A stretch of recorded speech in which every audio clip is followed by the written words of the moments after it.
their Jewish homeless people have rights. This woman was saying that there's not enough apartments for married couples. I don't know that married couples have more rights than homeless Jews to be in a Jewish neighborhood. Okay? Because if they would provide for homeless Jews on their own, then they might have an argument. We provide. Why should this be imposed upon us? But they don't do anything. And they'll lie about it too. There's many Jewish agencies out there. None of them provide emergency housing except perhaps OHEL. So these people are the last people to say that they shouldn't have to protest a shelter because in Judaism, chesed is the highest thing. There's nothing higher than chesed. And like I said, homeless Jews, this is a place for homeless Jews to be their kosher restaurants, to be their shuls, to be it's an opportunity that homeless Jews don't have right now. Okay? I'm not talking about the general public, because homeless Jews become, when you don't take care of your own, then the homeless Jews become part of the general public. Okay? And that's why I'm all for something like this. I don't see any reason against it. It's a nice building. It's on the outskirts. It's near medical help. A lot of homeless people need medical help. It's nearby, and it's not in the center of town.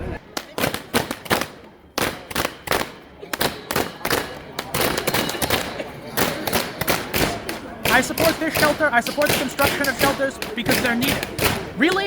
I hope they weren't needed. People have signs that say affordable housing, not shelters. We need shelters. We need affordable housing too. Let's do both. But when there are people out on the street, it was freezing cold this winter. I can't think of anything else because I don't know. I don't understand this opposition. Are you for the shelter or against the shelter? Against. Okay. And what are your concerns? What are your concerns? You don't know? Here's my promise, everybody.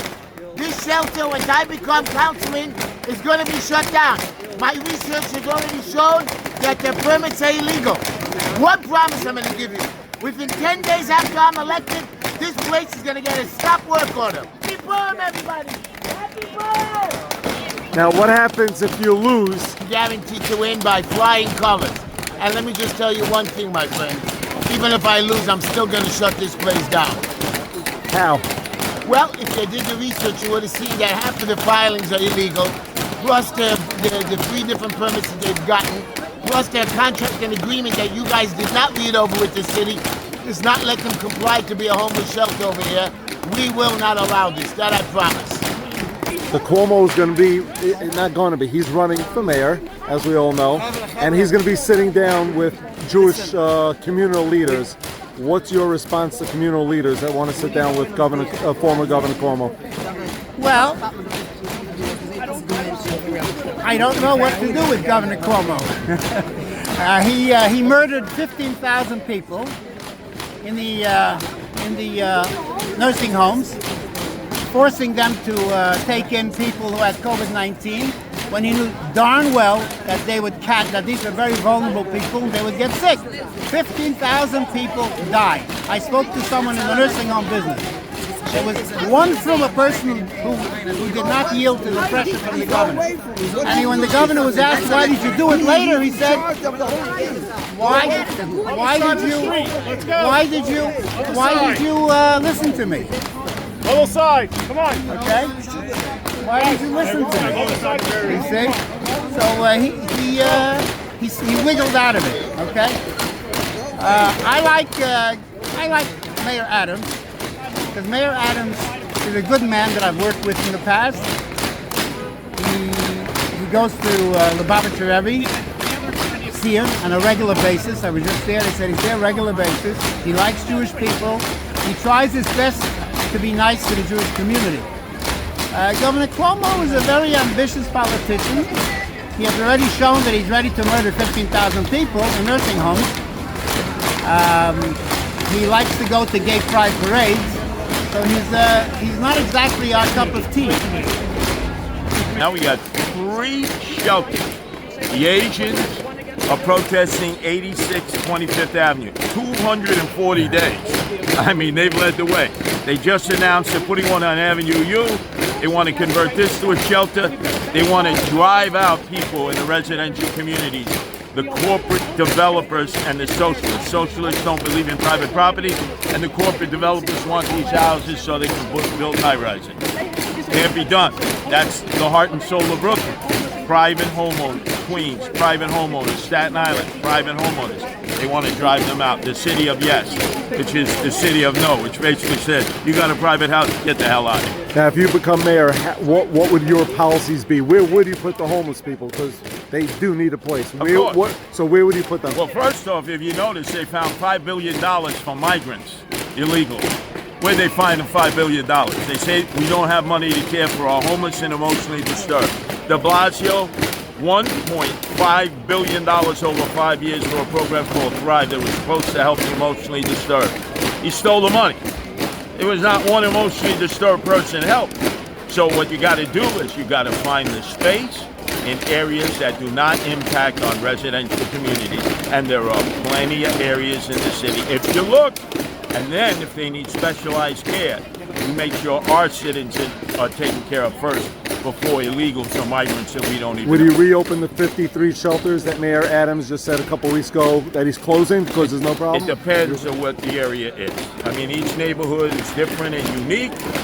You have to look at the facility. You have to see how does it impact on the schools. Schools are overcrowded to begin with. Some of the shelters, they have women with children. So it's basically block by block, neighborhood by neighborhood. You don't want to disrupt a neighborhood. They're already doing that in enough ways by basically telling you, sell your property and leave. Now, what is the number one issue aside from this issue over here locally now? You're campaigning in the 5 boroughs. What issue are you hearing now? Well, the unknown story is the lithium-ion battery warehouses. They're putting 2 on Flatbush Avenue. They announced the other day, Georgetown and Canarsie, where I have my mom and dad's house 2 blocks away. When these lithium-ion battery warehouses explode, as they've done in California, there's no way to put out the fire. You have to let it burn out for 5-6 days. So that means even if it's Flatbush Avenue, the plume comes here. Hydrochloric acid in the air, like a mini Chernobyl. You have to evacuate, then come back. What do you think is going to happen to your property values? It's going to shoot right down. And they're forcing more and more things into the residential areas. Now, did they put shelters on Park Avenue in Manhattan? No. Did they put warehouses of lithium-ion batteries in Park Avenue? No. But the people in Park Avenue make the decisions that ruin residential neighborhoods. And that's going to stop when I'm able. And who's making that decision? Is that something Mayor Adams is behind? Of course, the real estate industry, the big investors and the corporate developers who want to take away the residential areas. And now there's no zoning. So whoever the city council person is in an area used to have they called it the right to be able to go this on a project. Even if 50 of the city council people said, well, that'll be good, or land use said that'll be good, the local city council person representing the interests of the people of that community, the community board, which I spoke at involving this particular situation, and civics groups could say no, and it was no. Now with the city of yes, there is no more zoning. A city council person is impotent. Now, what would you do as mayor in regard to that zoning? Because people argue we need it for housing, but then you see the flip side, how it can be abused and become this. So what would you do differently as mayor? There are 300,000 apartments already warehoused in the city of New York. You go in Long Island City, all those high-rise buildings are empty. They could be affordable housing, but they're being warehoused because people invest in those apartments because they don't trust the government where they're from, so they invest in real estate. Secondarily, you have a lot of individual homeowners who will not rent any longer their apartments because they get killed in tenant-landlord court if they have to try to get rid of a tenant. And then you have the mid-sized owners of buildings who have the same problem. 300,000 available apartments if you side with landlords who are being screwed over. And that's happening all over the city. And then last but not least, the crime issue. I'm sure you see it, you're hearing it 24/7, something you spoke on your radio, on and on and on. What are you going to do as mayor to solve that issue? Zero cash bail. Zero cash bail. Cuomo says he loves the Jewish people, right? And every time these anti-Semites hit a Jewish person, they get released. Why? Zero cash bail, no cash bail. That's Cuomo. It's Well, you nice need the to do- legislature, right? You need the legislature Right, to approve. but- How are you going to get to convince You them? go into the neighborhoods, and every time a crime is committed and a violent criminal is released because of no cash bail, you hold the local officials accountable. You name and shame them. When's the last time you saw Adams or Cuomo name and shame Alvin Bragg, the DA, or any elected official? Because it's a cabal. All the Democrats, even though they may have their disagreements, will not attack one another about no cash bail. They love no cash bail. Why is it the moderate Democrats love no cash bail and socialists love no cash bail? Because it helps the criminals get back in the street. And that's what I'm going to stop. It's all about shekels. This was sold by Maimonides Hospital. And they, at that time, 2 years ago, they tried to make this a homeless shelter, but was stopped by former councilman Carmen Yeager. He knows about this. So he stopped it. We just got word until early this year in January that they tried to open up this again. And why they timed this thing perfectly? Because the former councilman Carmen Yeager became assemblyman, my colleague. So there is an open seat. No city councilman to represent to stop this nonsense. So this is not fair. All of a sudden, the city homeless shelter jammed this into our community without representation from city council. You can't trust the city. They do what is called a bait and switch. They tell you it's going to be affordable housing for people in need. Let's face it, in Boro Park, you don't have enough housing for the people who have just gotten married, who have families. You need more affordable housing. So they'll tell you, oh, we're doing this for affordable housing. And then they do a bait and switch. And they bring in homeless people.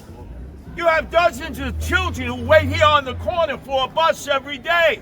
Are you going to know who the homeless people are who live in there? They don't vet them. They don't check them. They just want to fill up space. And the corporate developers are making money hand over fist. And the socialists, the Democratic Socialists of America, they don't believe in private property. They want everybody basically to be in an apartment building at government's expense. That means you, the taxpayer, have to pay for it. So first it was the migrants. Then it was the city of yes. And you know what the city of yes is that Eric Adams pushed through? It basically says there's no more zoning. So whoever your next city council person is, that person won't have the right to say no. There's no more ability of a city council person representing an area or a community board or a civic organization to say no. The corporate developers and the Democratic Socialists in city council will be able to take over your neighborhood. This is a fight for your community. This is a fight for your neighborhood. And I'm Curtis Lee, we're running for mayor. I'm the mayor of all the people.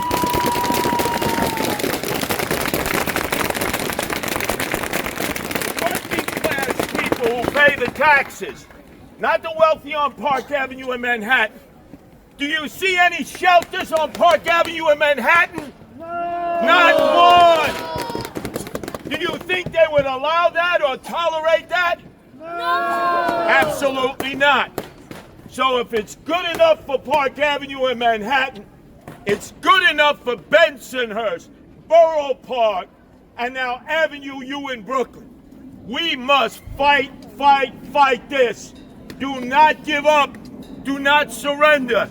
They want to take your homes. They want you to move to Florida. They want you to get out of the city because there's money to be made in these neighborhoods, and the socialists don't believe in private property. I stand here with you. Many of you remember when they first brought in the migrant shelters in Staten Island and Creedmoor. I got arrested protesting. If it requires that, you can count on Curtis Lee to be here, like I've been here for Borough Park and for Bensonhurst all this time. Thank you. And I also want to call out all the people that are working for us, our people that are working for us with the mayor for money. We know what's going on. We're gonna discover everything. We're gonna open up everything. and thank you. And we're going to try to elect only the people that are true servants to the public. Thank you. Now, we are in the same neighborhood. 3 blocks off here on 47th Street, there is currently a homeless shelter. And what do you think these people do? You know, ask the people who live there. Someone died, one of the people in the homeless shelter died on the street in front of their eyes from overdose. Do we need another of this? This woman that has the store over here, her stuff in front of her store is being stolen every day by the people who live in this homeless shelter. And so it's 3 blocks off. Why bring in another 2? Come on, give me the common sense. So I decided, they're saying, no, it's not true. Families don't have these issues. There's no stabbing, there's not. So I decided, you know what, maybe they're right. Let me go online. Let me just do a quick search for homeless shelters with families to see what comes up. This happened in June 1, 2024. 5 men randomly slashed by a resident at a homeless shelter. We're not talking here a person from the street, a person in the homeless shelter. Homeless shelter worker, 35, stabbed to death in Brooklyn. We're talking here about a worker in a homeless shelter, got stabbed to death by whom? By a resident in the homeless shelter. Another one, this is a different date, November 18. 3rd victim of knife-wielding lunatic dies as attacker confesses to grisly New York City stabbing spree. Again, a resident in a homeless shelter. I've reached out to our elected officials the last 2 weeks, to every single one of them. Nobody's coming forward. Why? You live in this neighborhood. But I'm asking, where are you? You are part of this community. Why wouldn't you want for this not to open? I can't understand it. And to New York City Mayor Adams, I have a message to him also. I like Mayor Adams. I voted for him, my whole family, and I campaigned for him between my friends. Why? Because our values align with his values. My question to you is, don't you understand that this is wrong for a community? I mean, we voted for you, the whole conservative community voted for you, and we probably would vote for you again if not for these people who are going after you and kicking you out. Why would, let's say if you want to come in, we're here for you. If you don't want to come in, let this be your last gesture, your last good deed. Shut this down. You can do it. Whoever I spoke to told me it's the mayor's office.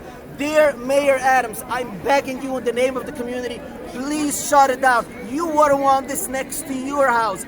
And to Chaim Kirschenbaum, the owner of the shelter, and to Mark Blumefrucht, you both of you, you're not thinking of building such a shelter near your community. Why aren't you doing it near your house? Why are you doing it near our community, near our houses? I'm begging you, you're a heathen. Please don't do it to us. Please don't do it to us. Why does Boro Park keep on electing the same people that are causing the problems? Why? Because the people that are in politics, that the general public doesn't see what's going on. So they're saying, okay, he's an asking, he's a big market, he's going to do it. But meanwhile, all they're doing is their own benefits. Is it going to be like a push to get, certain Askanim out of power and other elected? Definitely.